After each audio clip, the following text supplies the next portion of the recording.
ஒரு அரசனை தண்டிக்கவும் ஒரு அவமதிப்புக்கு பதில் சொல்லவும் சிவபெருமான் தன் சடையிலிருந்து உருவாக்கிய ஒரு பயங்கரமான போர் வீரன்.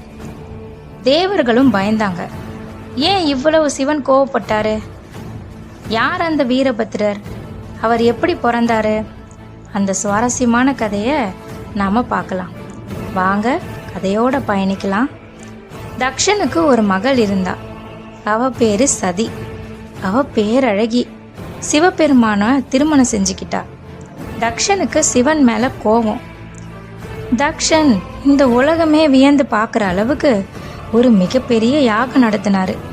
அதுக்கு தேவர்கள், அசுரர்கள், அந்தணர்கள், இன்னும் நாட்டில் இருக்க எல்லாருக்கும் அழைப்பு போச்சு. ஆனா சிவபெருமானுக்கு அழைப்பு இல்லை.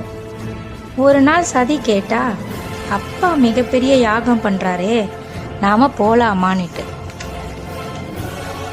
சிவன் அமைதியா சொன்னாரு, அழைக்காத இடத்துக்கு போறது நல்லது இல்லைன்னு. ஆனா சதிக்கு அப்பாவை பார்க்கணும். அவ மக இல்லையா, அதனால ஆசை தாங்க முடியல.